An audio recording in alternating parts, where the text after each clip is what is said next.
greetings to you. How you doing? Victoria Taft, your adult in the room on the Adult in the Room podcast live stream that we do every Tuesday and Thursday, except last week and this week we're not doing Thursday because of personal things I have to attend to. But I've got a great show for you. This is worth like 3 live streams of anybody else's show.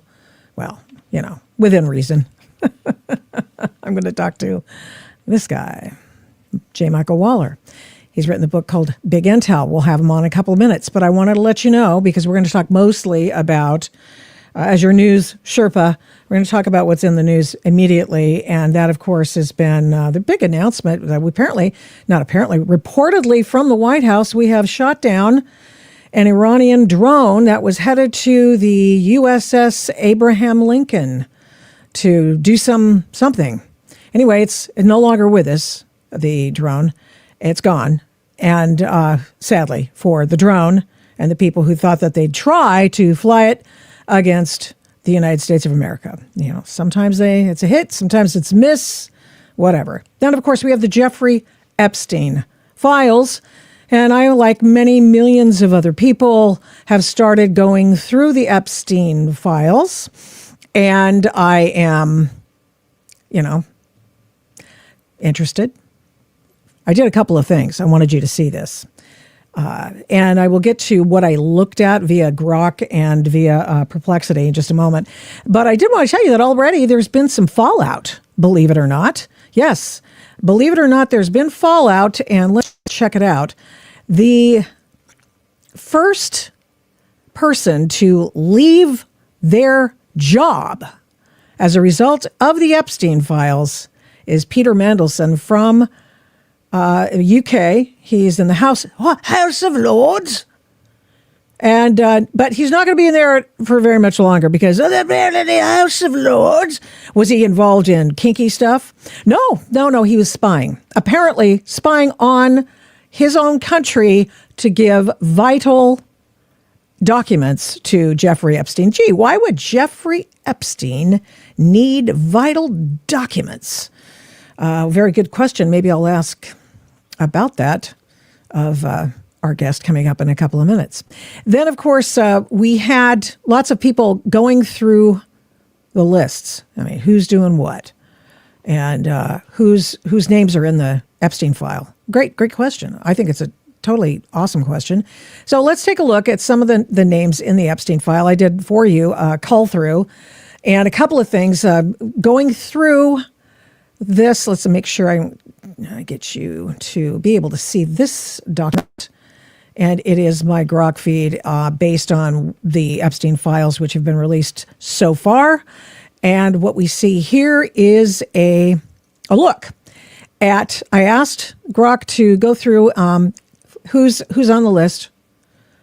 Did they do anything illegal? Did they visit Little St. James? Did they visit the New York house? And of course, in a later one, I checked out how many times people's names appear.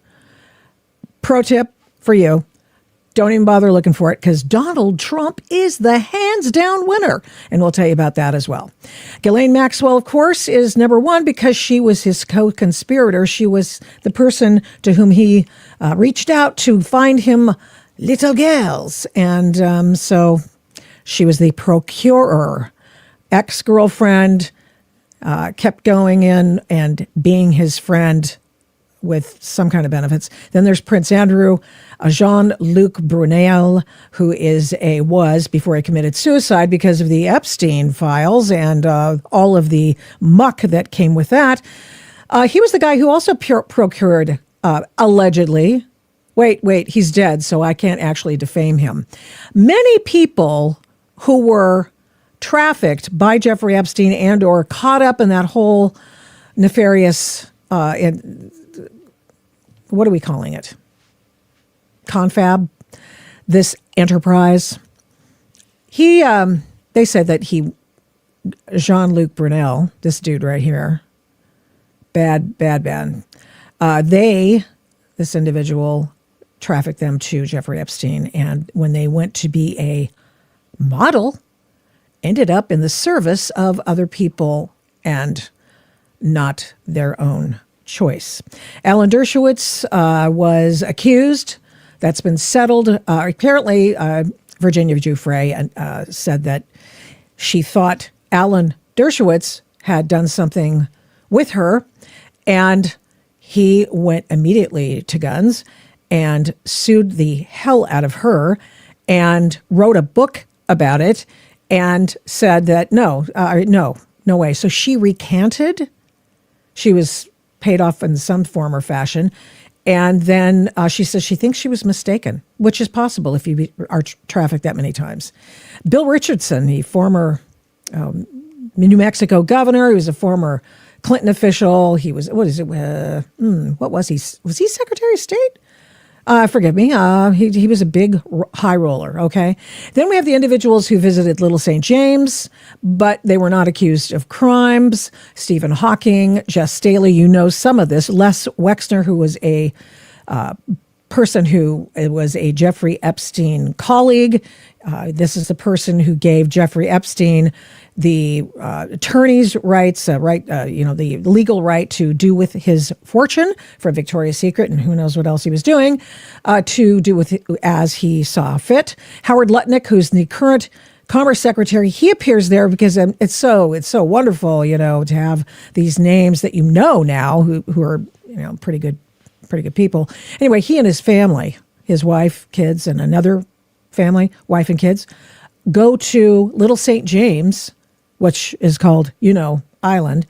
And they had all the kids and stuff over for dinner, and the left is trying to make hay over the fact that there were children involved, Howard Lutnick's children, who ranged in age from 7 to teenage. Elon Musk is named in it. Bill Clinton is named in it multiple times. And then we have individuals who visited the New York house, but not the island. Donald Trump never went to, Island. Michael Jackson, photographed at the New York house. Woody Allen. Ehud Barak, with whom Jeffrey Epstein is believed to have done some finance deals. And I'm going to ask J. Michael Waller about that. David Copperfield, odd. And so there are those things. So now we're going to go over to another Grok check. I'm going to share this tab for you. And let's see, make sure I've got the right one here. Yeah. So individuals who visited I want to get not now. Of course. Multiple trips by Donald Trump. Oh, I know. It's in the DOJ file. Okay, so this is Todd Blanche, who's talking about how many people they were going to allow, how many documents they were going to allow out. We can listen to that a little bit later. But I wanted to get here because this is the document that so many people want to look at. And this is the one, Donald Trump. You can go to the DOJ and you can look up anyone you want to see. Jay-Z's in there and who knows what. And everybody's going, oh, Jay-Z. Of course, there's been a number of things with him and Diddy that have been reported, but I've never heard him connected with Epstein, but hey, you never know. And I'm sure for many people, it's just absolutely, hey man, wrong time, wrong place kind of a thing. Or that guy was the boss of the guy at the place at the thing, and I happen to be there or whatever. So, but I just wanted to give you a few examples of what they say about Donald Trump. And let's go here because this one is pretty interesting. This is, let's just go back because I wanted to read this to let you know. Jeffrey Epstein had an obsession with Donald Trump because Donald Trump, I don't know exactly why he had the obsession. He's apparently dead, so we don't know. However, if you'd been kicked out and you turned your back on a guy that you used to pal around with in the 1990s, and all of a sudden he's hitting on your servers and or massage people over at Mar-a-Lago, and he finds out that he's been, with women, young women, some under 18 women, then you might not like him either. Okay, you might not like him either, and so. Yeah, we have this one. Here's a USA Today. I want you to see this because this is the kind of stuff Jeffrey Epstein kept on Donald Trump. We don't have to actually look at it per se, but we want to see the kind of things. It's a USA Today article about Donald Trump, and it's entitled, or has as its sort of main thesis, Donald Trump gets back on the birther wagon, but insists Hillary drove it first. And in fact, that's true, by the way. Then we have Deepak Chopra, I find, sent Jeffrey Epstein multiple emails, which many people did, but this happened to be about Donald Trump. And Deepak Chopra sent an email and an article that was the subject line was "The Looking Glass War," and the subject is "Looking Glass War, San Francisco Gate." That's a San Francisco Chronicle online website, and it's an opinion by Deepak Chopra. That's funny. That's really good. Then we got a couple others. Richard Kahn, an insider at the Epstein-Orama Epstein world. This guy sent Jeffrey Epstein a note saying Peter Thiel has been hedging his bet on Donald Trump. It is an article out of BuzzFeed from 2017.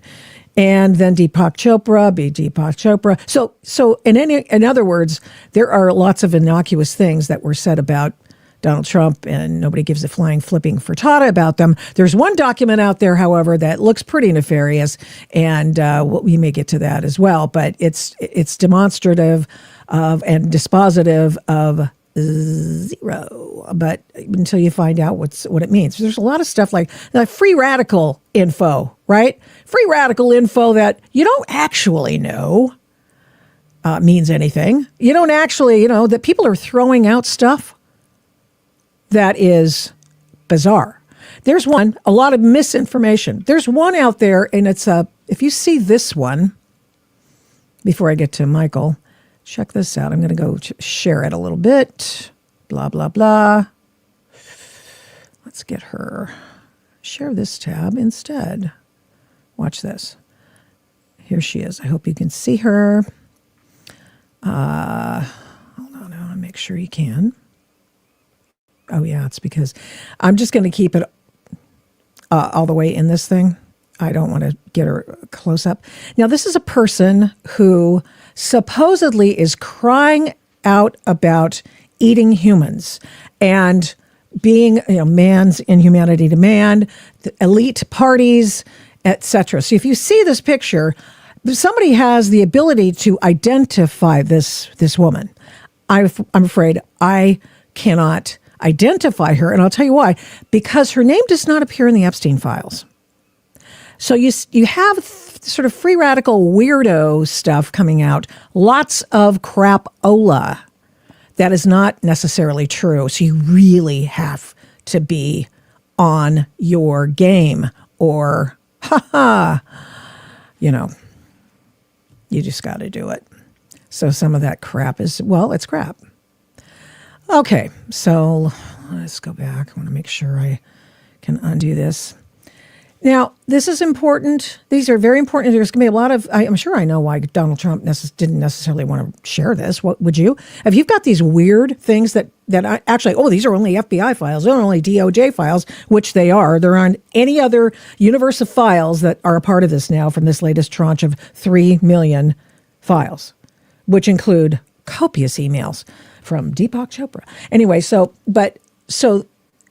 you don't have everything, but it doesn't mean that they're necessarily true. It's that they are responsive to the law passed by Congress that required these files to be released. Okay, fair enough. So just be try to be a good steward of these files. Try to be a good, be smart about it. Don't be a dummy. There's so many dummies out there. Let me tell you. And yeah, it's just true. It is true. I want to introduce you to J. Michael Waller. He's a cool guy. And he probably has something to say about the Epstein files as well. And we'll get more into that a little bit later in terms of all the Epstein files and what else I know. But what you're seeing in Minneapolis right now, you've seen it over the weekend. And I saw one of his tweets, i.e. something on X, a message in reply to Mike Benz and the next reply to Cam Higbee and others on the planned insurgency that this is in Minneapolis and other places, Portland, the usual suspects. So what you're seeing is a planned insurrection. It's a planned insurgency, a revolutionary moment that is being staged, crafted by leftist leaders. It's being paid for by leftist billionaires, NGOs, nonprofits. They funnel their money in there. They get a lot of dummies in there who don't get paid, but they're very happy to be there. They're delighted to be part of the cannon fodder who will get shot on behalf of the elite. Their leaders are the same people paid for by the same groups, the billionaires, the Singhams, the Soroses, the Rockefeller Foundation, distributed through the Democratic fundraising machine, such as Arabella, other organizations. It's believed that Singham, Ray Singham, he's probably most responsible for Minneapolis, what's going on there, according to the New York Post. And so look for that. He's positioned himself off in Shanghai, China. He's not in the United States. His wife, however, whom he funds quite helpfully, is co-founder of Code Pink, which is the whatever the deal of the day is. And so he and his wife are far left commies, very wealthy. So they hand out money. It's walking around money. They get buses to bus people into, let's say, Massachusetts, as happened over the weekend. They give money to the anonymous GoFundMe accounts. These organizations pick the targets that they want these people to go to. The message goes out and people go. Now, I just want you to remember, like Antifa, these leftist groups are organized. They hold meetings. They provide training. They have pedagogical instruction, teaching materials. They have iconography, symbology, as I said, training. They have a canon. And they have a body count. That's what they've got going for themselves. These are organized factions who have arrayed themselves to be against the United States. Call it what it is. It is an insurgency. And the first person I heard say it this time around was Laura Ingraham. And I have a feeling that this guy might have had something to do with that. Michael Waller. J. Michael Waller. He is the author of the book I showed you earlier, Big Intel, How the CIA and FBI Went from Cold War Heroes to Deep State Villains. Welcome back to the Adult in the Room podcast. How are you? Good to be back, Victoria. Well, okay. State of play. A lot of chaos out there. Lots. Intentional?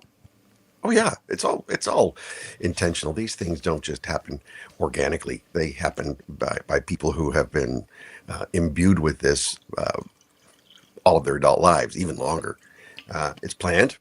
It's planned by people whose names we don't really know because they're not commonplace. It's planned by people whose faces we don't see because they're not the ones to get their heads beat in or shot or anything else. They send other people to, or they incite other people to do that. Mm-hmm. But it's all planned, and it's happened for more than 100 years.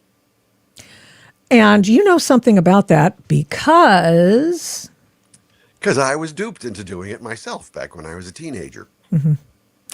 And I got the training. And then when I realized, and it's fun. Being part of that is a lot of fun. It's exciting, especially when you're a kid or you're upset about something or you're frustrated or you're a do-gooder and you feel like you want to make a difference at a personal sacrifice. It's really, really fun. And there's a whole community around you. And it's almost like being in a military unit or a fraternity where everybody looks out after one another. It sounds like it's more than a military unit. It sounds like it's a mission from God. It's a religious experience for these people looking to do something bigger than themselves. Yeah, it's transformative. And so if they want to make change and they think they're on the front lines making that change, and they'll make whatever sacrifice is necessary for it. Mm-hmm. They don't do it for pay. Right. Yeah. Now, Andy Knows recently just restated something that we've sort of talked about as well, and that is that, not everybody's getting paid. There are a lot of true believers out there. And I don't even know, for example, Mr. Alex Preddy, who got shot to death and was apparently a real regular agitator. So I don't know if he got paid, but he was part of a system. He was part of that signal group and that sort of thing. So what were your thoughts about that, and what has been undertaken in Minneapolis to achieve this obvious revolutionary attempt. And what does that look like if they succeed? Well, there's a lot of ifs and a lot of theys there. So let's just take it down piece by piece. But Sure. when you have a rebellious movement or a protest movement and you're protesting against authority, in this case, they're protesting against the central government or the federal government, but they have political cover. They have the mayor of Minneapolis providing them political cover. They have the governor of Minnesota providing them with political cover. Even though they do extreme activities that break the law and that break federal law, and they're designed to defy federal law enforcement, which is out there to simply enforce laws that have been on the books for decades. So you then have this political cover that gives you a lot of freedom on the ground to get away with things you normally wouldn't, because you're only breaking state laws and city laws when you're doing this. Mm-hmm. You're not necessarily breaking federal laws until you're interfering with a federal officer. So what moves from protest to insurgency, there is a tipping point, because when you're protesting, you're simply protesting and an appeal to civil authority, an appeal to the media, an appeal to public opinion, because you're still part of the system. You break that when you transfer your loyalty from the constitutional system to overthrow that, even in your own individual way, by setting up your own checkpoints, your own police units, your own barricades, your own liberated zones that are free from constitutional rule. You have since broken with society, and you've moved from protest to insurgent. You know, that I'm showing on the screen, something you put up, and it was about, going that next step, what it looks like. 5 general roles within each group: leaders, cadres, or professional revolutionaries, combatants, and frontline activists, auxiliaries, and the mass base. And leaders inspire, make decisions, etc. And as you alluded to, there are people who hold the power in a particular city or county or what have you, and they're urging this to go on. Mm-hmm. That's the whole purpose. And yeah, keep going. I want you to talk about that. I've got some sound bites of people urging the crowd, because I think this is it's very dangerous. I think when you have Jacob Fry and the governor, and you've got that dope Jerry Nadler out there encouraging people to, for example, shoot ICE officers. It's just absurd. Yeah. Is Jerry Nadler really a dope, or is he part of the hardcore cadre? I don't. Background. You tell me, man. You're the expert. In the when you're receiving Communist Party support to run for office in the most highly concentrated Communist Party district in the entire country, and you come up through legal mechanisms as an attorney whose whole job is to tear down the system, and then you go through your career to become House Judiciary Committee chairman. Wow. Are you saying one of the he was most infamous acts you do is you try to persuade President Obama to free, or President Clinton to free the terrorist who bombed the United States Capitol in 1983. Yeah. Susan Rosenberg. How do So is he a dope or a dupe, or is he a hardcore cadre member who knows precisely what he's doing? Wow. Yeah, that's actually. How many others are there? That is frightening. That is really frightening. Here's a guy who I've got these sound bites, but I'm just going to see if I can just grab these real fast. We've got Jerry Nadler talking about on Capitol Hill today, I guess it was, and it was the fact that, basically, well, how are you supposed to know who they are? Just like the Arizona AG said 2 weeks ago, just like others are now picking up and saying, well, how are you supposed to know they're police? I don't know. Maybe it's because it says police on their uniforms. Yeah, right. Maybe it's because they have blue and red lights when they come up. Maybe that's, I could be wrong, but I think that's pretty much what happens. And so they pretend with a vestige of a scintilla, of a wisp, of a fig leaf, that this possibly could happen, and someone would be totally legitimate in firing at an ICE agent. And it's already happened. Right. So you have these legal networks of lawyers who've been around since the 1920s to keep these extremists on the streets. It was a young Justice Department employee in 1920, 25-year-old employee. He was head of what was called the Radical Division of the Justice Department. And his job after World War I was to round up foreign immigrants who were communists, anarchists, and radical socialists, to round them all up and to send them to Russia, which he did. Put them all on a requisitioned Navy ship, had a bunch of congressmen with him, went up to New York and sent them to Russia. What'd they do there? I'll bet. Bernie Sanders Well, was probably there too. They were a lot of them stayed there for good. They were welcome there, and who knows what happened to a lot of the others, because even a lot of communists didn't survive the Bolshevik infighting. The point is, though, as that Justice Department person, that 25-year-old, was J. Edgar Hoover. Before Really? he went into the Bureau of Investigation, he was out there fighting the commies, rounding them up and deporting the foreigners who came here under false pretenses to start revolutions here. A lot of those Eastern Europeans and Scandinavian Balts settled in the upper Midwest, Wisconsin, Minnesota. And so Gus Hall's family, he was a longtime U.S. Communist Party chief. His parents came over from Finland at the time. So they came here to cause revolution, to destroy our country, and not to immigrate here. So we've been dealing with this insane immigrant problem for more than a century, who came here to subvert us. But as a direct result of Hoover rounding them up in 1920, a group of lawyers got together to stop those deportations. And that brand new group was the American Civil Liberties Union. That's why it was created, to keep the extremists here to fight our system. Mission accomplished. Yeah, big time. Yeah, I remember when the ACLU stood for standing up for civil liberties, but it turns out they were just in favor of tearing down the United States. Here's that Jacob Fry comment that I wanted you to react to, and to maybe put it in some context for us if we can. Let's see. Here we go.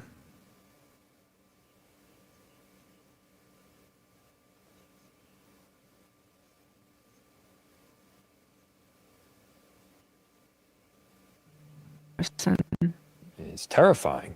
I don't think he's saying that the Civil War is going to happen. I think what he's saying is that a significant and terrifying line is being crossed. And I would agree with that. Oh, Governor Walz gave an interview. Yeah, okay, lady. Okay. Okay. So what do you make of that? You have these lefties harping on starting a civil war. Yeah. For years, they've been trying to normalize that idea. Why would they do that? Why would they do that, Mr. Expert in, I don't think I just gave you your due on your CV or anything. His academic and professional areas of concentration on foreign propaganda, political warfare, psychological warfare, and subversion. So, and he's written a book, his big intel book is must read. And he's been an instructor at the Naval Postgraduate School in Monterey, John F. Kennedy Special Warfare Center and School at Fort Bragg, and it goes on. So you know wherever you speak. You tell me what this means. You're the guy. You're the man. Well, it means you have elected leaders who have mainstreamed this idea from something that was only the crazy lunatic fringe, who both political parties would anathematize, to now a force that one of the two major political parties has fully embraced this whole idea. And he's not blaming the right wingers for starting a civil war, is he? In that full context of his remarks, if I recall the whole thing right, he was speaking about the lefties themselves starting a civil war and headed toward a civil war. And when you know it's headed toward a civil war, it's when you have the breakdown of society and constitutional structures and systems, which is what I was describing before, where there's a difference between protesting within the system, appealing to civil authorities, and setting up your own illegal formations and your own illegal zones where the Constitution is banned. Are we beyond calling this an insurrection? Well, it is. It's an insurrection under the law. Perhaps I'm not a lawyer, but it's certainly an insurgency where I have a lot of experience on the ground in various insurgencies and counterinsurgencies. And what you're seeing here is the same thing you've seen in Northern Ireland, in Lebanon, in South America, Central America, in France, even, where you have the breakdown of the system by people who are organizing at the community level. These are community organizers, organizing their own police forces, their own neighborhood watch forces, their own informant systems, Yeah. their own even methods of commerce, and their own rules. And it's to keep the constitutional law out. They have built parallel structures that are designed to secede from the rest of society. We saw this in Portland and Seattle and the Yes. Pacific Northwest overall in a small scale. We're seeing it in Minnesota. It's only on a small scale. They want us to think it's on a big scale. They want us to Right. think it's happening all over the country. It's really minuscule, but they want to create the illusion of widespread popular support. Sure. Here's a gentleman from Eugene, Oregon. He's saying exactly, he's ratifying everything you just said. Resistance must cause damage to the other side, and it must make calling for every violence. act of evil costly. If your resistance is not doing that, it is not resistance, it is performance. What we need to be doing is consolidating our money, consolidating our resources into a parallel system, building out a parallel system to support the citizens here in Eugene when ultimately our government will and has failed us. That is effective. That is real resistance. That makes every act of evil costly, because what that means is if they do something, they know there are consequences to what they do. So, if you want to actually be effective, if we want to actually stop ICE here in Eugene, it's time to bring consequences to the table. We'll be at the same place as always on Sundays, 12 p.m., 454 Willamette Street for our pro-human community meeting. Come on out and learn real resistance training. Okay. What was he calling for there? There you have it. He was calling for violence and possibly murder to make every action of the government enforcing law to be costly. He views law enforcement as evil. He views our immigration laws as evil, and those evils must be made enforcing the law too costly to do. And that cost means human cost. In Portland, there were 2020 through 2023, really, those were very bad years in Portland. No policing, very little, or they were called racists, and they were urging the police to kneel and all of that stuff and defunding it, et cetera, et cetera, et cetera. And, laying off, standing down, and that sort of thing. And up sprung the different, barricades, the checkpoints, an armed checkpoint in the, city of Portland. This happened in 2021. And here I did a story on it, and I interviewed the guy that they grabbed out of his vehicle and held at gunpoint with long guns. In Portland, you can open carry a long gun, but it can't be loaded. So we don't know if they were loaded or not, because the cops never came until it was too late. And that's the way it is in Portland. Then there was another incident when there was a shootout on the streets of Portland. They did it it was a precursor to a big confab that the Proud Boys were planning to do in front of at a park on the waterfront, for which they had a permit, as I understand, because the conservative people, I'll lump them in there with that group. They get permits and such. Nobody else does. And so what happened was they were chased out. There was a literal shootout on the streets. I know I got the file today, and I got the shooting. But for whatever reason, I'm not entirely sure what the hell's going on with my computer today. But nevertheless, I do have that lead up in, let's see, was that? That was August of 2021. And in maybe it's 2020, because in 21, right before it was just escalating, is what I'm trying to say. She tried to say, and things were escalating. The danger was escalating, and then ultimately, what you had happen was the 2020. Oh, this is 2020, so it was year 2020. The escalation and the murder of Aaron J. Danielson. I'll play this for you. This is someone else off the Twitters, and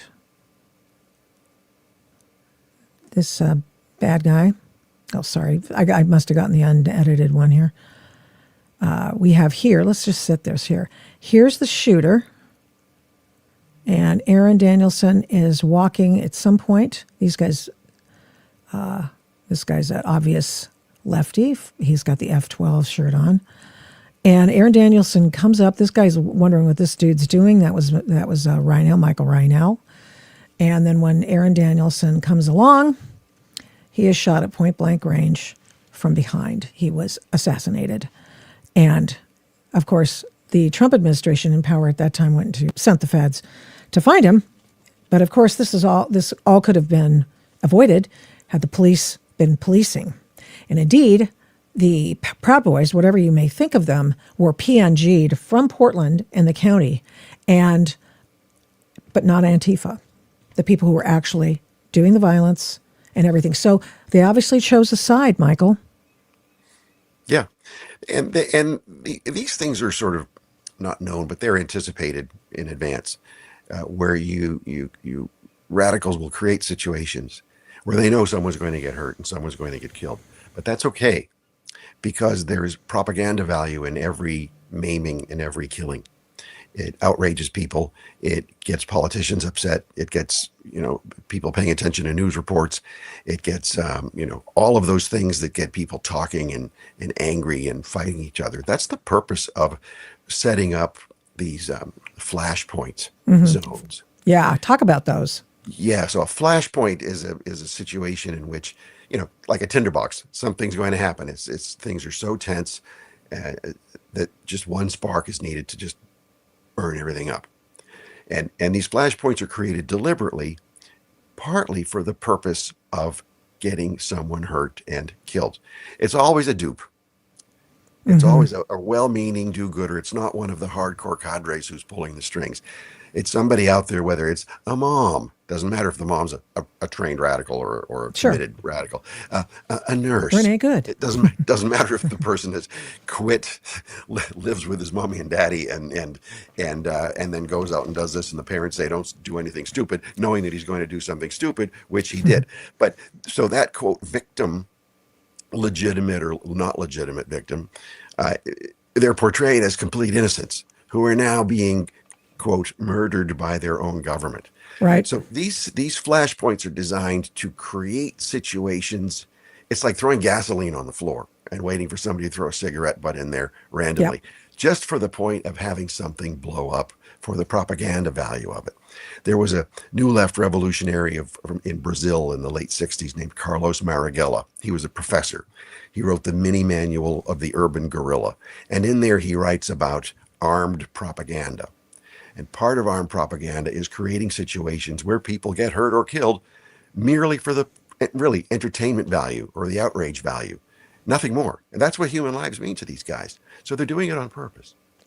You are a person who has very intimate knowledge with Latin America and who came in to sort of a tertiary government, Spooksville, in the 80s. That would be, I want you to talk about that if you could. I know you talk about it in your book, it's fascinating, but which is big intel, and how you got your message on what to do.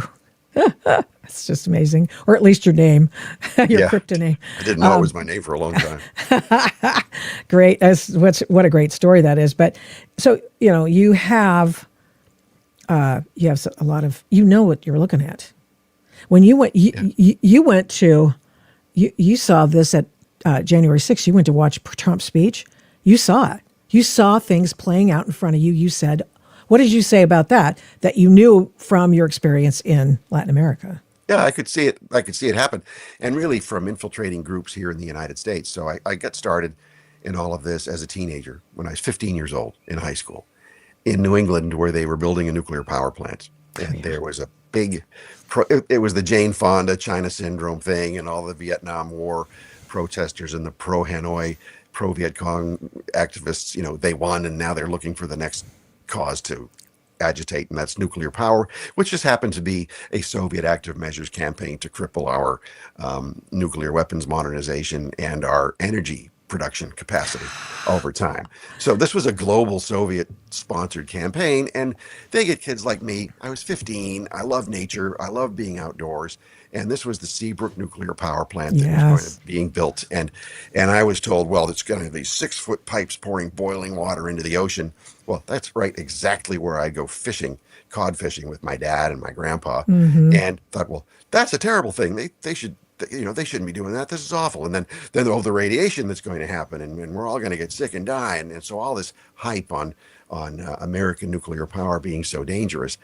So I got riled up as a kid, and it was a social studies teacher who I really liked. It was a funny guy, and liked to help develop kids who had leadership potential, and he got me involved in this movement. But he was a diehard radical. I wasn't even liberal then. I was just You just want to go fishing. just want to go fishing. Yeah, exactly. Oh, they like me. I'll do what they say. I was used the same way. I didn't Yeah. go out and protest necessarily, but I would, speak to adults, and I aspired to, hire, school office, and did my thing at a Ralph Nader group when I was in college and all that stuff. Not that there were many things to admire about Ralph Nader, but not. That Perg. Yeah, I was part of PERG. Yeah, Perg. But he was a nice guy, wasn't he? Oh yeah, it As was a great. person. Yeah. Yeah. So and that's a lot of these radicals are really nice guys. So when you demonize them for what they're doing, it's hard for a lot of people to accept because they're friendly. Ralph Nader actually crashed one of our counter protests against him, and he came over and chatted with us, and he was so nice. We just got, oh, we shouldn't be protesting this guy. He's a pretty nice person. Yeah. He kind of diffused it.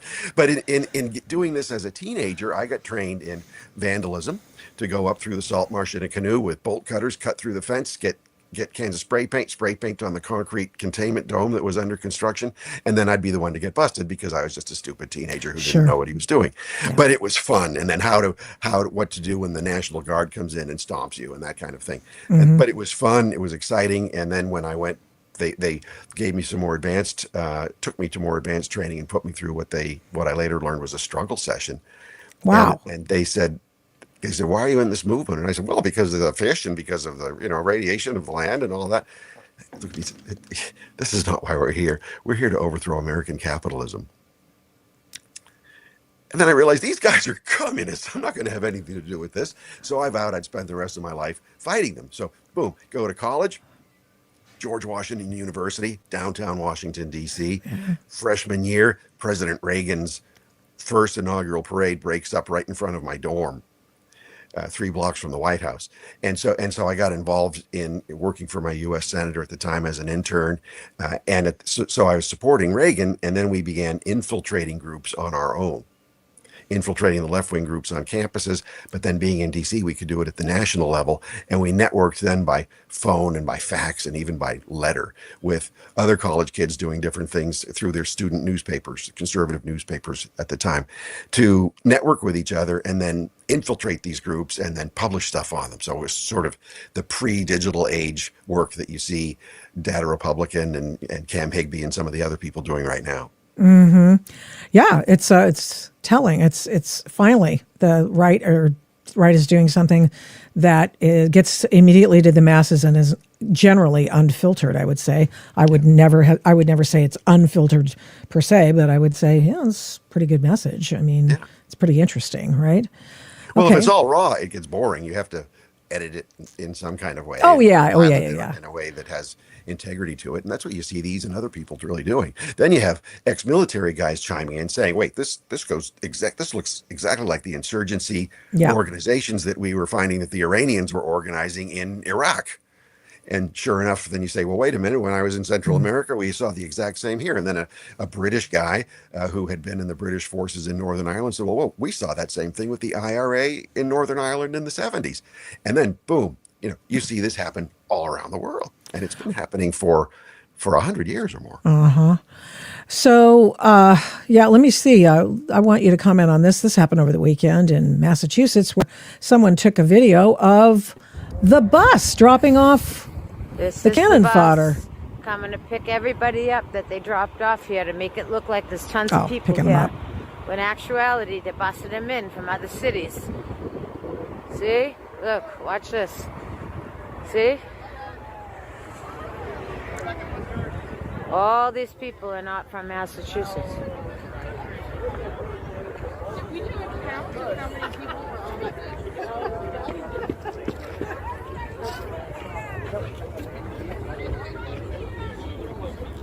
See? So, hold. You know her? She's one of the people from the No Kings rally. Which one? The one with the yellow hat, the lady with the... Oh, yeah? Yeah, they're all the same. Okay, that's what we need. Yeah. They're all the same people. Yeah. I mean, as Yeah, usual. Yeah, they're bussed in, and some of them do it just because they like. Look at how some of them are in their 70s. So what were they doing when they were in college? They were probably protesting to support the communist enemy in Vietnam. Yeah. They were get Jane looped in Fondas. against the draft because the draft system was unfair, and the war aims were very unclear, and there was a lot of deception, especially under President Johnson, and then Nixon inherits it, and then the protests are coming in. But who was helping coordinate those protests around 1968 or 69 when the Venceremos brigades started going down to Cuba? It was I the know Cubans one. with the North Vietnamese. Were you there too? No, but I just know that Karen Bass, Yeah. Karen Bass was a part of the Venceneros or whatever Yeah, the she's a group is fully called. recruited Cuban asset, and then she became a member of Congress and now is mayor of Los Angeles. And she's terrible. She's an untalented politician who can't actually run a big organization, which is why there are a bunch of people without any houses anymore, and there are a bunch of homeless people on the streets, and a bunch of people ripping off the system. Yeah. Great job, Karen. Yeah. Almost no revolutionary can really manage things because they're not there as managers. They're trained as destroyers. Here, But I it's want you to, beneficial. It's beneficial for them to destroy because then they can just kick the blame over to somebody else and saying how they're going to defend the people, and they need to do that with somebody else's money. let me put this because a lot of lefties try to chime in here, and I'm going to put this comment up here. Dave, Trump literally tried starting a civil war / insurrection and failed. Yet you never remember that. Okay, Michael Waller, the man from the Center for Security Policy, person who's looked and has expertise in insurgencies and was there on January 6th, not in the Capitol and doing bad things, but who was there and saw the moving parts that day. Explain how this might differ from that which we see in, Minneapolis. Well, first, just look at the evidence. You had a whole private network. Turns out was working with the FBI, sedition hunters, and Yeah. they worked with journalists, and they did it was all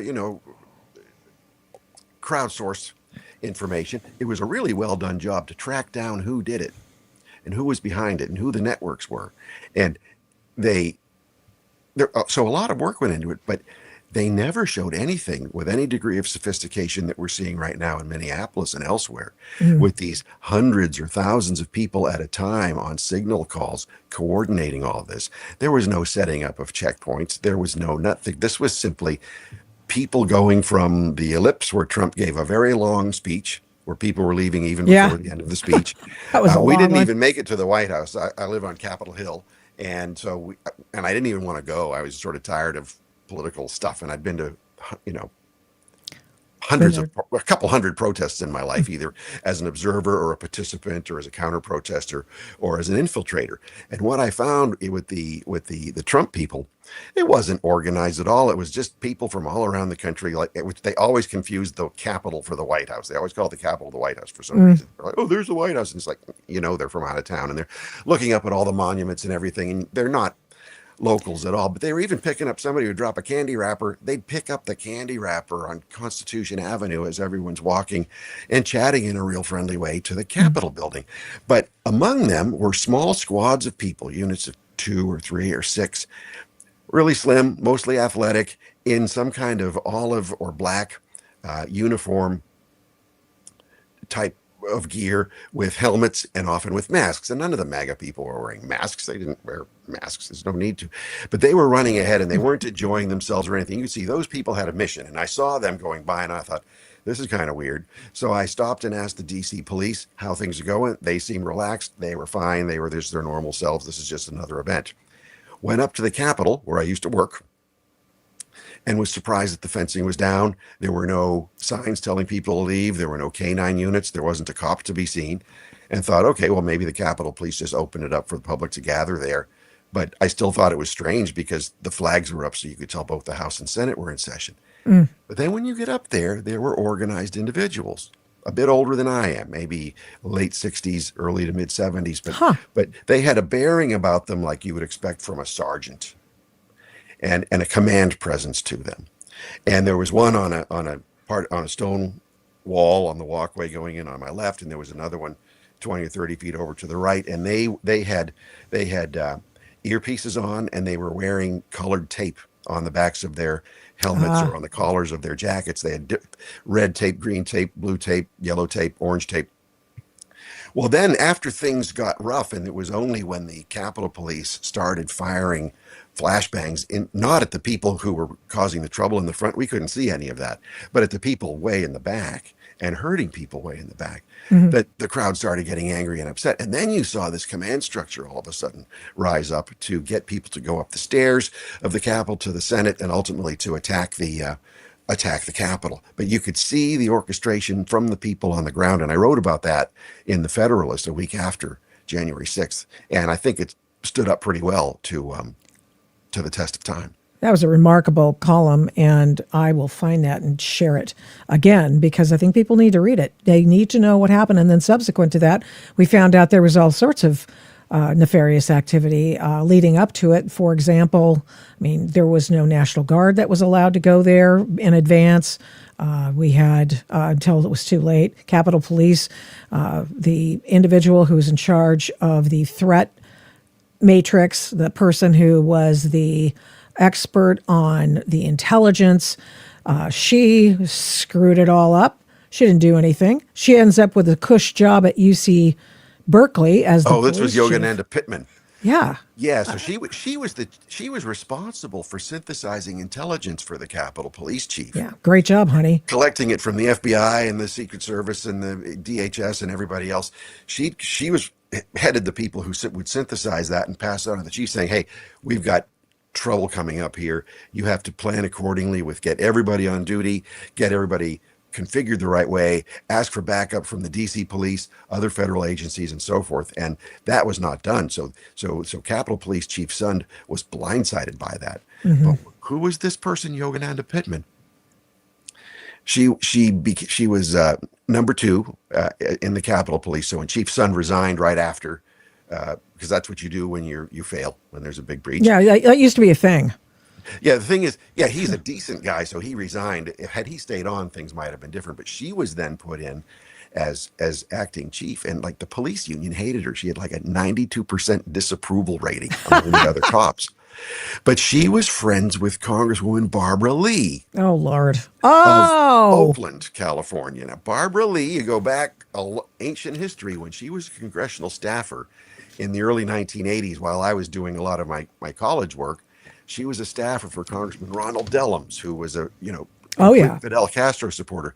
When Reagan went into Grenada, the little Caribbean island, to overthrow to oust that junta backed by the Cubans and the Soviets, and came back with all the documents, a number of the documents had correspondence from Barbara Lee with the Cubans and referencing another staffer about how they love Fidel Castro, and they went and Ron Dellums the congressman doesn't speak favorably of anybody like that except for Fidel Castro. I mean, she herself, throughout her whole career, she became a member of Congress when Dellums left.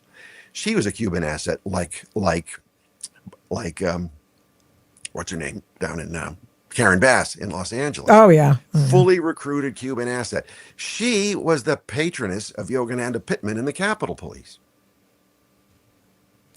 Okay. I don't know how that actually shakes out. whether it was done intentionally.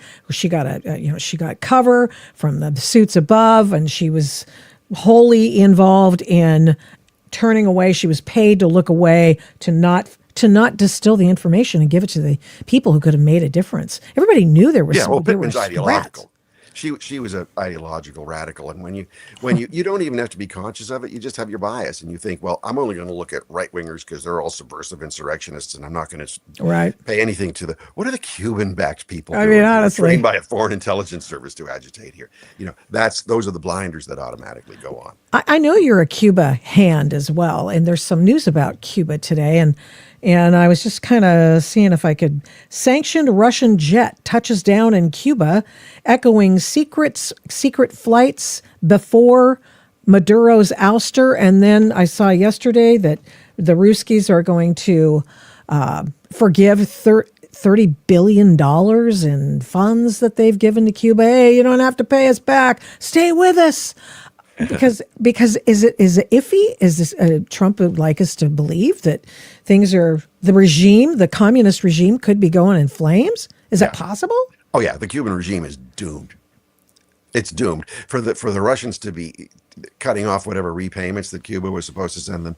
That's big because the Cuban economy is in free fall. Yeah, they were heavily dependent on Venezuelan oil, which they're not getting anymore, and so the Mexicans have been supplying Cuba with oil for ages. And then this past week, Mexico cut off its oil to Cuba. So the regime is just really, really, really up the creek. They're on 20-hour blackouts in much of the country right now. Kind of like L.A.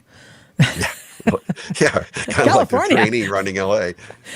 Somebody's saying, I one of my guilty pleasures is watching Real Housewives of whatever franchise. I watch them all. Just want to.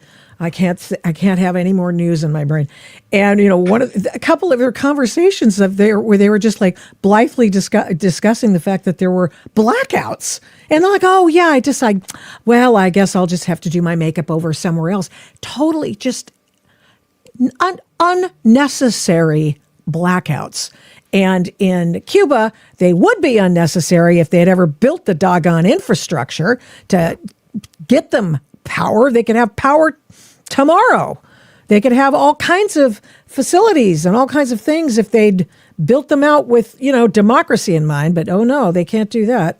Can you imagine? I mean, it's just absurd. Well, Cuba's always been suckling off someone's teat, since 1959. They've never tried to make it on their own. They've always been someone else's colony. So now they're really relying on, they were Venezuelan oil, Mexican oil, and then Chinese and Russian loans. And now they can't, there's no way they can repay them. So the regime is doomed, which presents a great opportunity for the United States. Can you imagine, think you're a Cuban official and you think, pick a side, buddy. We're goners. What's going to happen? Are we going to be?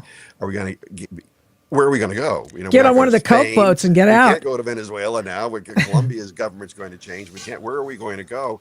So imagine if you're the head of Cuban intelligence and you have these, because we don't appreciate the Cuban intelligence services. They're really world class. They're as good as their cigars. Wow. They're really world class, and that's been one of Cuba's top commodities. Its top value addeds, since the 1960s, because they can excel in human intelligence and co-optation and subversion every bit as good as the East German Stasi did. Sometimes better than the KGB did. They've been great at it, and they are relentless about it. So they have networks here. Look at the academic departments in the country. Any Western Hemisphere studies or Latin American studies, you can't find one that's anti-communist anymore. Anti-Marxist. But these are the people who go into the CIA and go into the State Department as the area experts. You even have them in the U.S. Southern Command as the academic experts at the U.S. Southern Command, the military command down in Florida. They've infiltrated our whole system. So when you have members of Congress, like we talked about too, Barbara Lee and Karen Bass, but there are others who are fully recruited assets of the Cuban intelligence service, and then radicals on so many campuses and cities around the country, you think, what value would it be of the United States to tell the Cuban intelligence leaders, like Trump says, look, I'll make a deal with you. We won't put you on trial. We won't hunt you down. We won't take your stolen fortunes. We won't harass your families.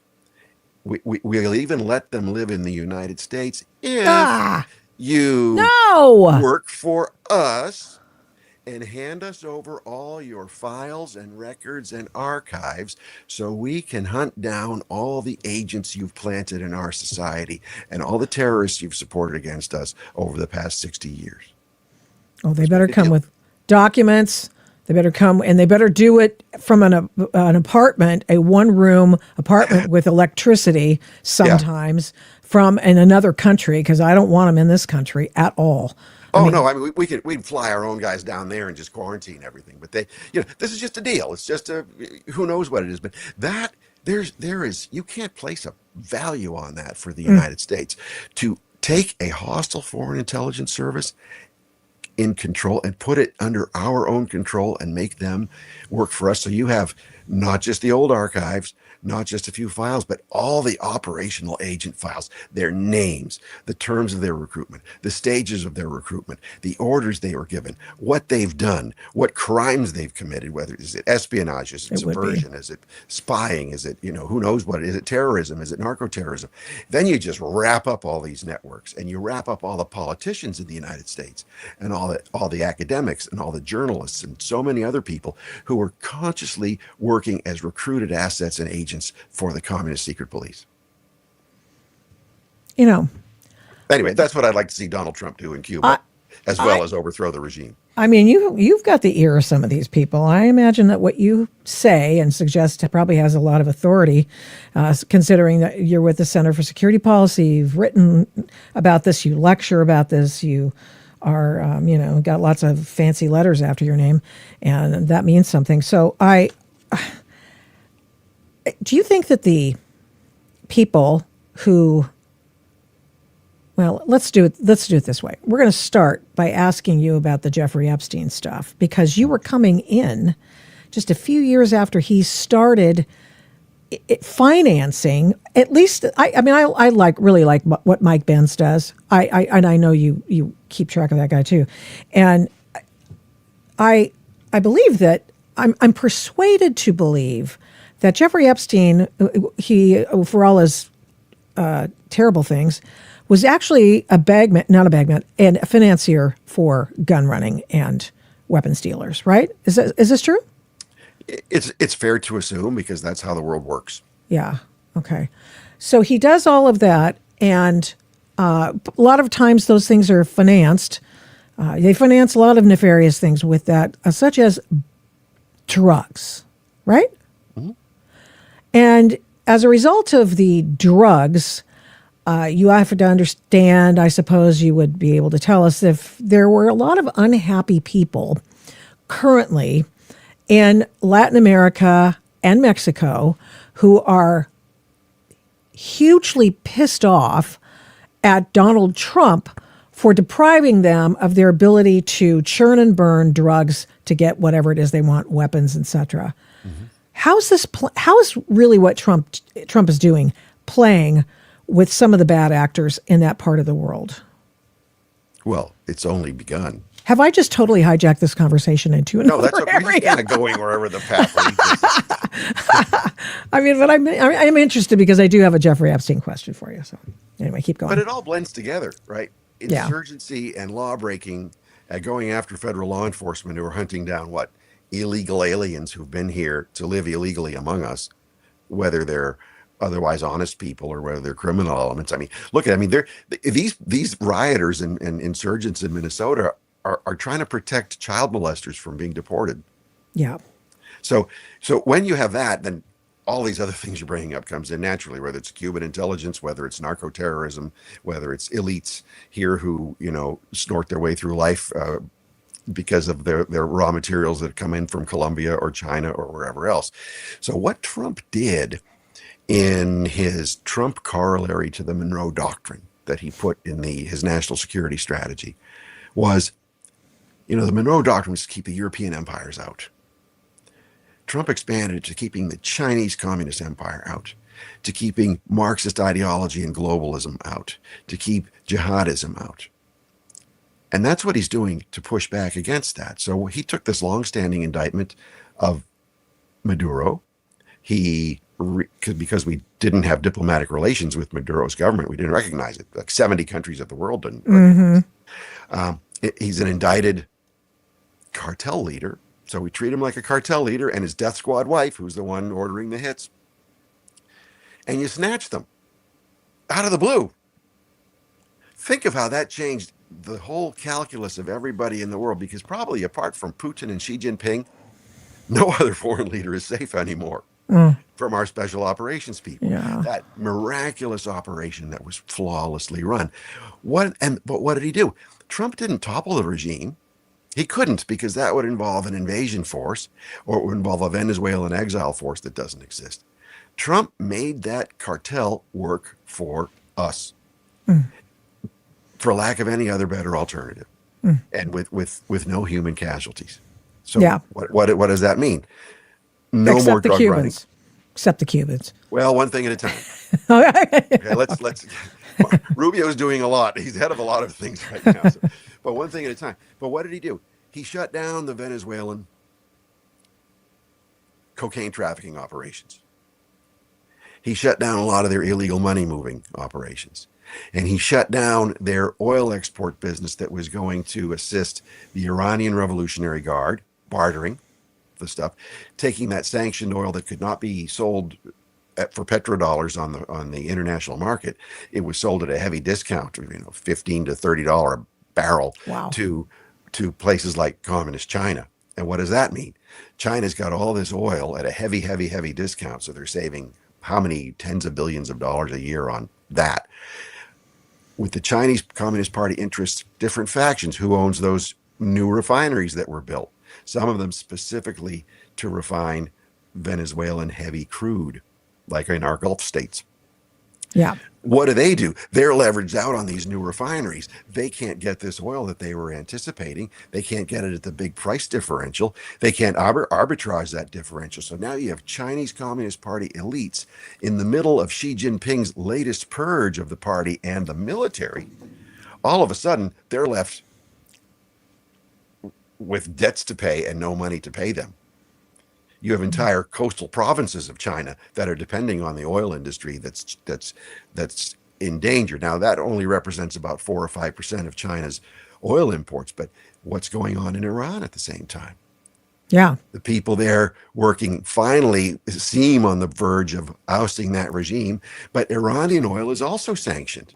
It's also going on the cheap to China. China buys 90% of Iran oil, and they pay in their own yuan currency that nobody else wants, not in petrodollars. So at the same type of discounts they're paying Venezuela. So they're going to be losing 20% of their oil imports just from losing Venezuela and Iran. And then another large chunk of their oil, about 40%, comes from the Arab countries. Meaning, once Iran goes, and the influence that Trump has on the Arab oil producers, Donald Trump will be able to influence or control half of communist China's oil imports. It's crazy. The last discounted supplier of Chinese oil is Russian oil, which is also sanctioned. And what did Trump do just a week or so ago? He imposed tariffs on countries that import sanctioned Russian oil. So he's putting the squeeze He really on is. Xi Jinping just by going after the Cartel de los Soles in Venezuela. So there was in the Epstein files, there was a reference to the Sinaloa cartel and some bizarro thing about Trump threatening a 12-year-old that he was going to kill her family or something. Okay, sure, why not? Of course that's true. Whatever. I have no idea. But what caught my attention, in addition to the fact that Trump is actually, I could see him threatening somebody. He does that probably on a daily basis.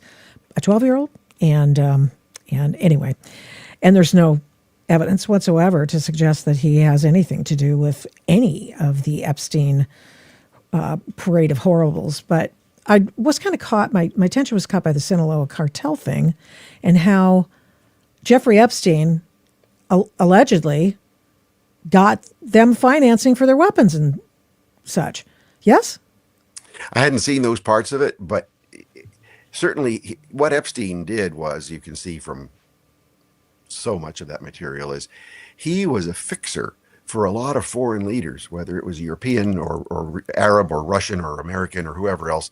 He was a fixer for them. And he dealt in a shady area where you look at them, you look at all the VIPs in the world who, after Epstein was busted for all of this and exposed, they still remained his friend and contact. And you see these foreign leaders from around the world asking him for advice, asking him for help, asking him for introductions or to serve as an intermediary. So you have a real sleazy character like Epstein, who lives beyond the reach of most laws, or did for a long time, is a natural person to be dealing with cartels, illegal arms smugglers, and so forth, because that's his world. So Yeah. you need this stuff going on, then you do it. So I wouldn't be surprised at all. I haven't gone through those elements of the documents yet, but I wouldn't be surprised at all to see, not that the Sinaloa cartels necessarily needed financing because they have their own money, but they might need proxies to run the purchases, like straw men to run the purchases for them. I just don't want, we are headed, it looks to be, for a war with the cartels. I mean, they've basically, I worry about that, as I think that is a little too close to have a war right on our border, which we've had for the last 5 years, or 4 years anyway, 4 of the last 5 years. 40 years. Yeah, I suppose. Really? Yeah. They're poisoning our country, and they've created criminal rackets across our country where our citizens get murdered. The ones who don't get murdered are the ones who overdose or who commit crimes in order to buy their illegal drugs. And that's the cartels that are the suppliers for this. So they've been doing this forever. And we don't even know yet the politicians they've co-opted, the prosecutors they've co-opted, the government agents. We simply don't know. You mean in this country? Yeah. But you can see what they've done in Mexico. I mean, there's been Mexico was already a super corrupt government anyway. Which was what allowed the cartels to flourish. But also there were a lot of honest, patriotic Mexican political figures, police figures, and others who ended up getting assassinated as soon as they confronted the cartels. And if you saw President Sheinbaum of Mexico, the new president, she's a lefty, but she's deathly afraid of the cartels. Isn't she like one of them? I don't think she's one of them herself willfully, but I think she is so intimidated by them that she can't operate freely without them. So remember, she agreed to let Trump work to some degree with Mexico in ways that the Mexicans never permitted before, meaning military to military against those cartels. Mexico, you think MAGA movement is nationalistic? You go to Mexico and you can see hardcore nationalism there. The Peter Schweitzer book is a real eye-opener on that. Yeah. Here's the thing I wanted to ask you about that. I do worry about that. My son-in-law is from Mexico, and one of the things that he said pretty early on, he goes, "You think that you're free here? I don't think you're as free as you think." And he's a citizen now; he's a U.S. citizen. And then he said, "I think your corruption you have some problems here." And this is my our new family member, and he's like. And he's absolutely right. He was totally right. Totally right. Yeah. And when you're from a top to bottom politically corrupt society like Mexico, and you're raised in that society, you recognize it when you see it. Yeah. Most Americans don't really recognize it unless it's someone else's corruption or unless it's rubbed in our face, because we still have an idealized view of what our society should be like. And we still have a faith and trust in our institutions. At least the Mexicans have a healthy sense of cynicism about their authorities. Yeah, well, cynicism's the Ruskies were cynical too, and that's just the. But think of it. Why they're black what pills? Strategist, You can't have what that. strategist in our crime fighting and national security communities would create strategies on counter narcotics that would not solve the problem over 40 years of fighting? One that they want to extend, huh? Yeah. Let me ask you about this, because you want to talk about a little bit Iran-Contra, because that's where Jeffrey Epstein came in, right? With the whole Iran-Contra, that ilk, right at the time, yeah? Yeah. And you were in Central America, and you were helping the insurgents. And I was among them. Yeah. I was going to say that, Yeah, but yeah. I just didn't want to. I left Army ROTC to get my basic training as an insurgent with the Contras in Nicaragua. Well, that's one way to put it. That's amazing. Yeah. And So but you you weren't a end up seeing spook. the world upside down about how a small force can accomplish a lot by like you would in certain martial arts by leveraging velocity and mass to to your advantage when you Mhm. don't have when you're against a bigger target. And we just think that throwing money at a problem is going to solve it, and it seldom has solved our problems. So you take an insurgent's approach to things that gives you insights into how, you know, people who we regard as losers and kooks and fringe elements really believe they can overthrow our system because they honestly do believe it, and they have Mhm. reason to. Well, I mean, when you've consumed a city like Portland and Minneapolis, you're trying hard and probably largely succeeded with Los Angeles, and you've just elected a commie in New York. I think they have every right to believe that they're being successful. Yeah, yeah. They have this historical predestination, this inevitability that their cause will prevail. It's just a question of fighting hard for it. Mm-hmm. So when you were doing that, did you ever, I mean, you were a kid and Jeffrey Epstein was older, but did you ever hear anything about how they were financing this? Did you ever hear his name? Anything like that? No, I never heard his name. I heard on the drug trafficking side, I heard only what I read in the media.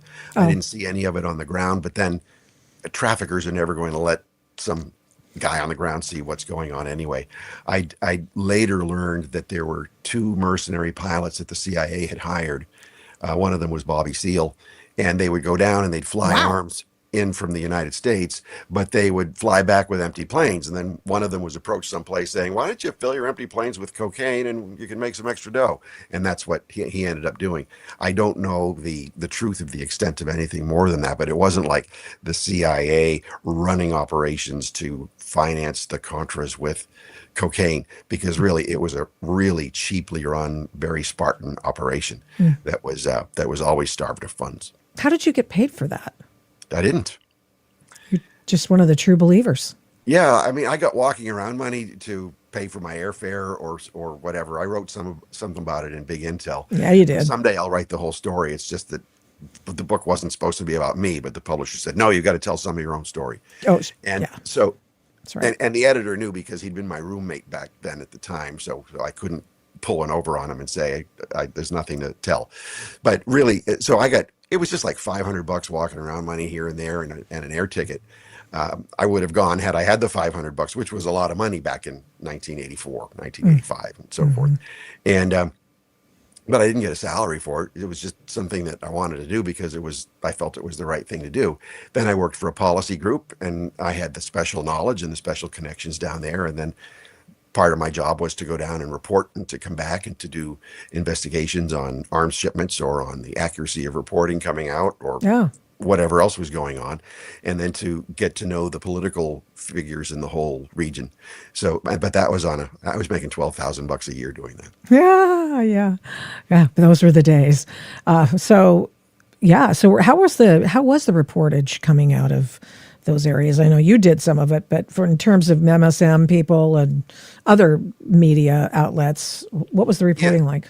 Was it any Well, good? back then we knew the New York Times was a terrible, biased place, but they had a really great reporter there named Shirley Christian, who was a super reporter, very Hmm. honest reporter.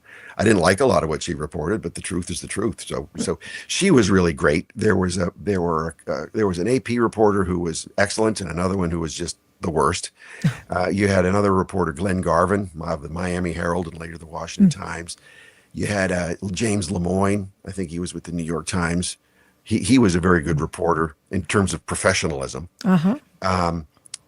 So you could, you handicap the bias a little bit, and so you can sort of take what they say to the bank. Once you handicap the bias a little bit, you can still Yeah. believe what the reporting is. Yeah. But like a lot of the wire services and other big media outlets were terrible.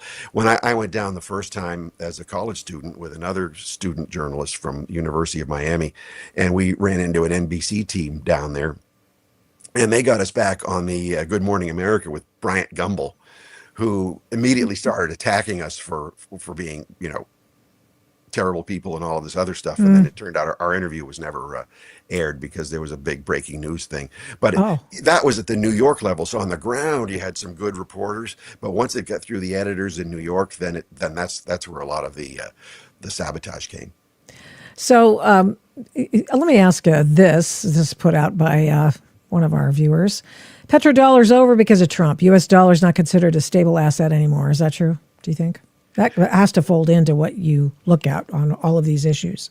Yeah, well, petrodollar is not a stable asset anymore because China's moving into pressure countries to accept Chinese currency as in lieu of the dollar. So that's one reason. And the other reason is our deficit spending is insane. And so we just keep printing more money to make the dollar worth less. So if you're paying in yen or euro or something else, but you have to convert it to dollars to buy oil, it's making your oil more expensive for you if it's tied to the dollar. So really, it's a bipartisan uniparty issue that's sabotaging the dollar.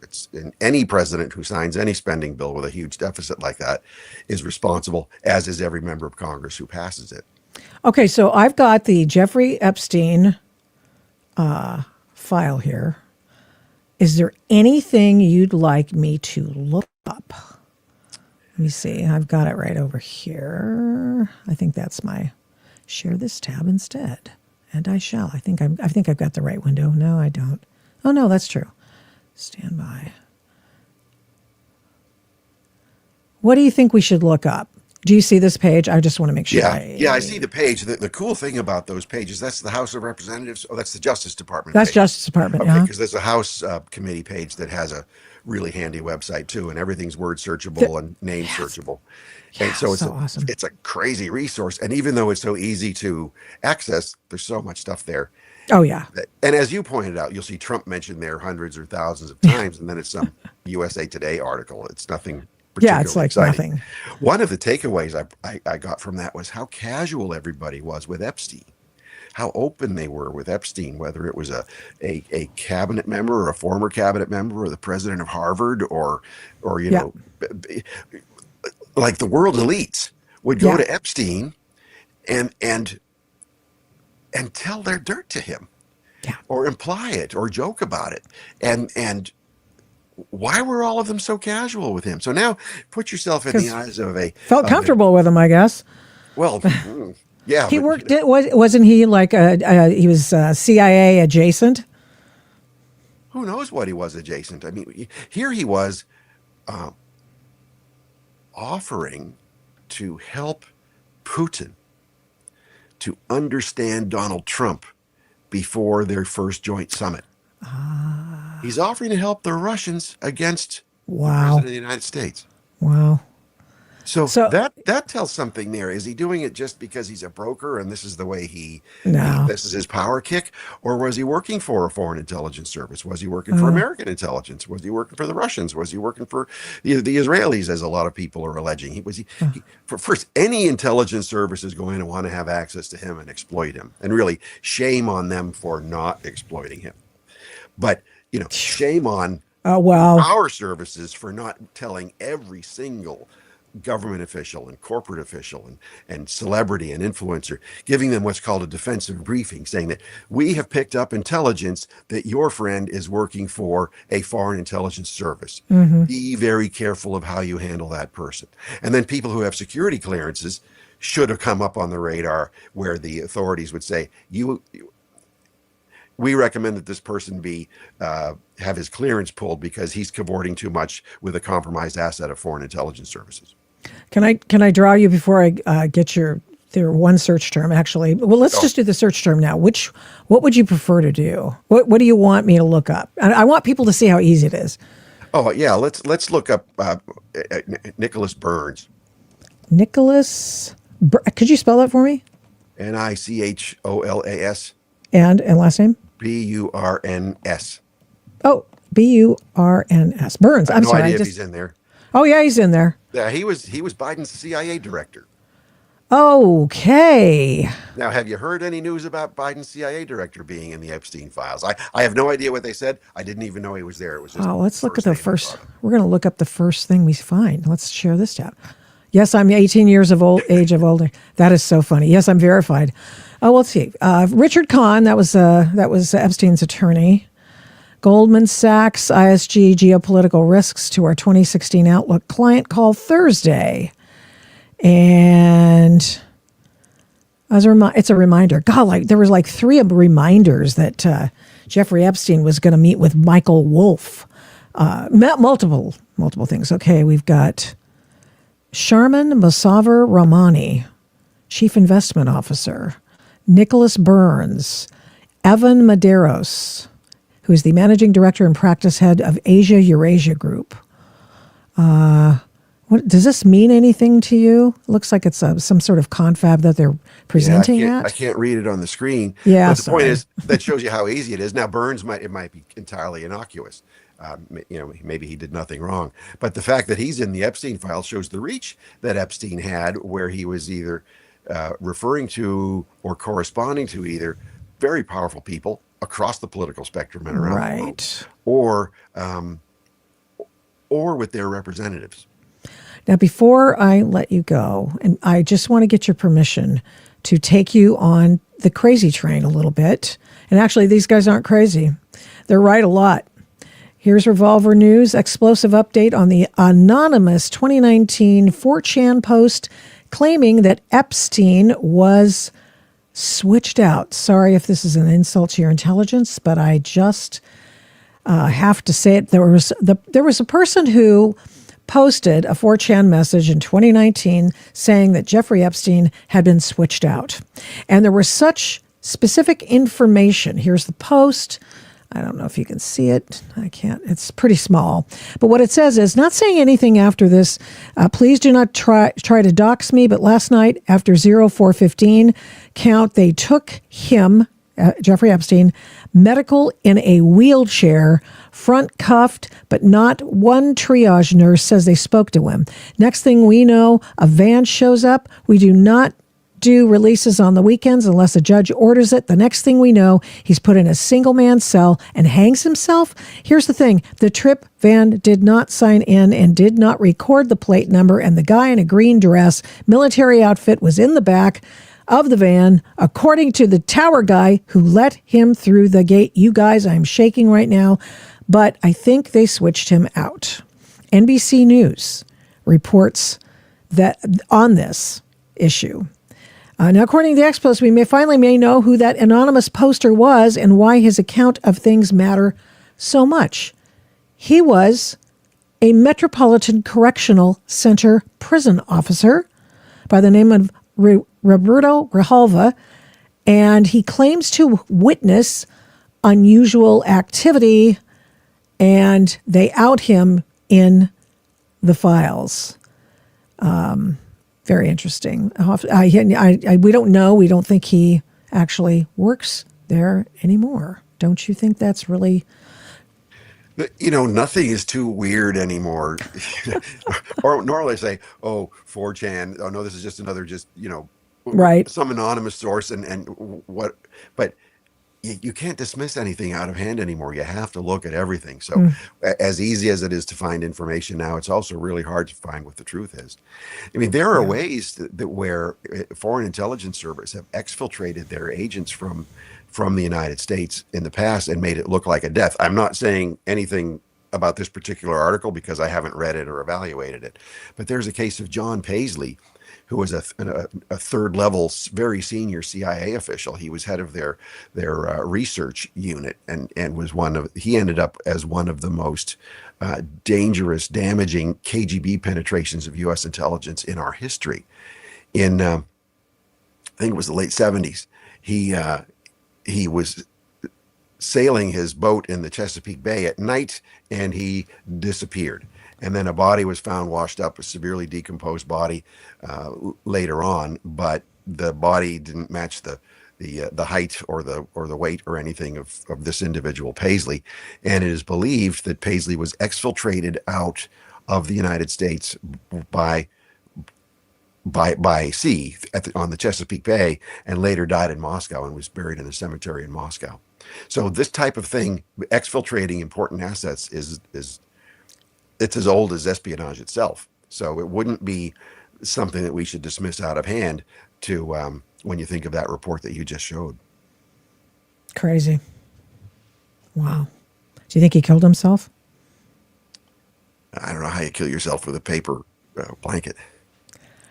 Is that what he had? A paper blanket? He had a paper blanket? Yeah, you're in a suicide cell, so they give you a blanket made of paper so you won't hang yourself with it. Interesting. Anything can happen.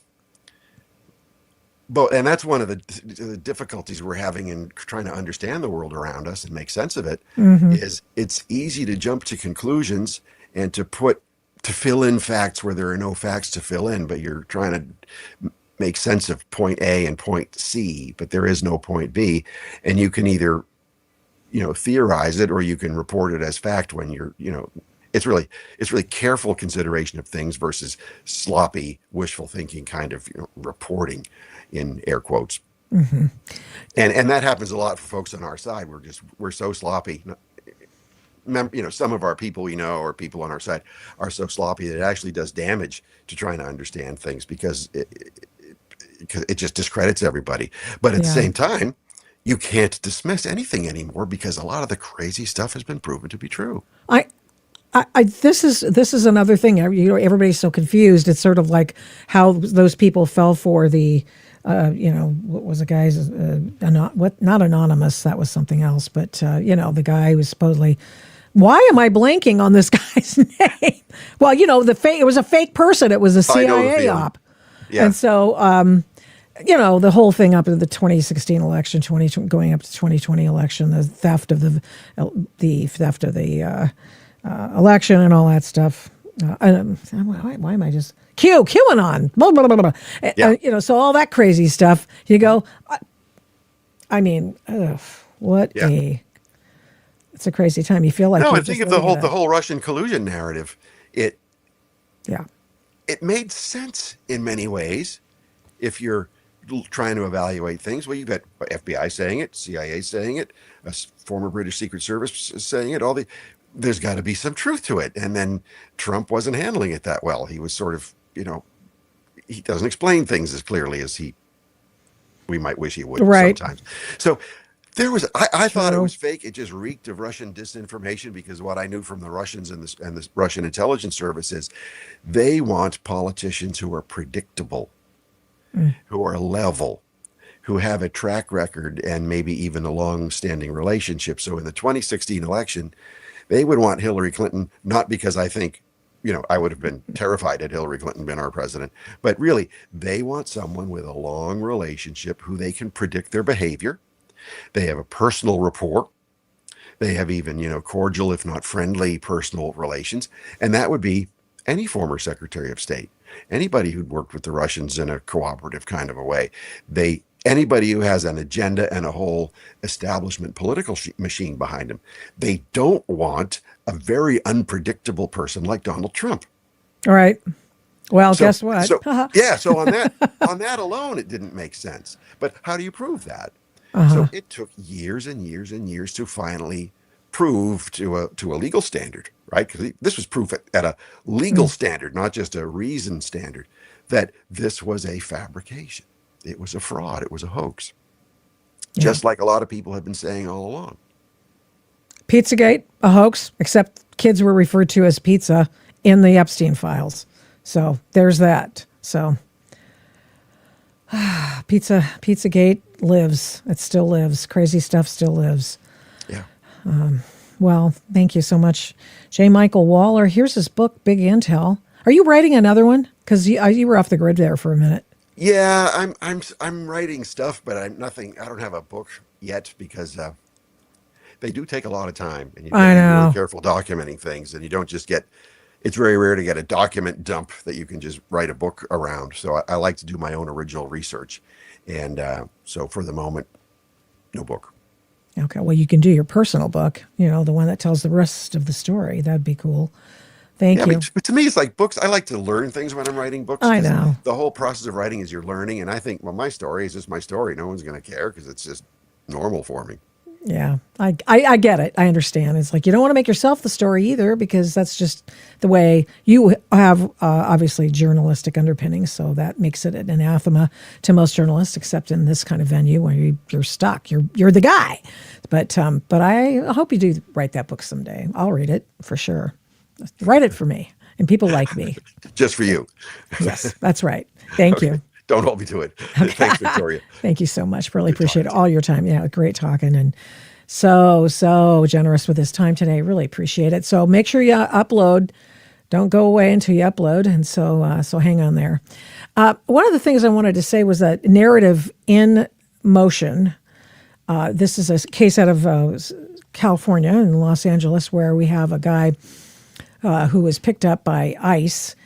And this happened last Thursday. And there was reportage from the local KTLA in LA to talk about how this was just terrible because it was a poor man and he was such a credit to his community. And ICE, or maybe it was Border Patrol, came in and took him away. Now, the fact is the guy's a taco dealer and he was on the street and they were looking for him. They had a warrant and they came at him and he ran away onto the Methodist church grounds where they got him. They ran faster and they got him. He knew that. He was already thrown out of the country in 2016. He was obviously going to be deported. There was a deportation order. And now, of course, they're trying to make him into that wonderful, loving, church-going man. And, it sounds like he does some work at that church, like he volunteers, for example. Might be a nice person to have in your community if he cared enough to become a citizen. That might be helpful. But now he's on his way to deportation. So when you have someone trot out that story for you, now you know the rest of the story. The rest of the story is they didn't do an op at the church. He ran onto church property where he felt he might be safe from the feds, and he wasn't. They did not target the church, according to the people who know, which are from Homeland Security. So you accept it, you may reject it as you wish, but just know, keep watch on this story. It is going to be a narrative that will be pointed to, and there will be hell to pay for people who buy it because if you believe it, you're an idiot. So anyway, okay, well, I'll see more. Somebody wants to know if I'm a witch, perhaps. Here's somebody. Every hoax from the last 10 years definitely has some basis in truth. Intentionally referencing your own actions and then spinning the blame to your enemy is a common deflection tactic. Okay, sure, why not? Let's see. All politicians are scum. Thank you. Thank you very much for that insight. That's excellent. Let's see. A lot of lefties here. I actually am. You know what? I'm very happy to see lefties here. Do you know why? Because at least you trust me enough to give you a hearing, for the most part. Look you don't believe everything you're seeing in the Epstein files. These are ideas, speculations. Somebody called in a report. These are not things that have been thoroughly investigated, but they are things that have been thoroughly told to the DOJ to release them, so they have to do that. So that's what you're reading. And so that's why one of the reasons why I think President Trump didn't want to release him. So, but now you're seeing everything. Lots of videos that don't exist in the Epstein files. Go to the Epstein files yourself. Look them up yourself. Learn what's there yourself. Only 3.5 million things to go through. You got plenty of time, right? Okay. As I say, Thursday's live stream, we're not doing it because I have some personal business I have to take care of out of state. So I'm going to do that, and then we'll be back Tuesday and Thursday of next week, Lord willing, and we'll do it then. Thank you so much for your patience this afternoon and evening, and you hang in there. Have a great day. Thank you so much for watching and listening to this episode of the Adult in the Room podcast. We do not take you for granted. We appreciate every single person who tunes in every week to listen and watch this program. We're here every Tuesday and Thursday, live streaming on Rumble, and then on every other podcast platform shortly thereafter when we can port it over and get it over there as soon as we can. All the shows can be found at victoriataft.com, where the censorship regime has been banned by me. Follow me on social media at these names: Victoria Taft, the Adult in the Room podcast, and the Victoria Taft Show. Send media inquiries, or any others for that matter, to victoria@victoriataft.com. And here's a big ask. Would you please subscribe, share, like, comment, recommend, and give this program a 5-star rating where you can? We really appreciate it. We do not take that for granted either. Follow my work at, you guessed it, victoriataft.com. PJ Media, I write tons over there. Flamingo Audiobooks, and of course the radio. I don't do this alone. This show is produced and engineered by Overall Media.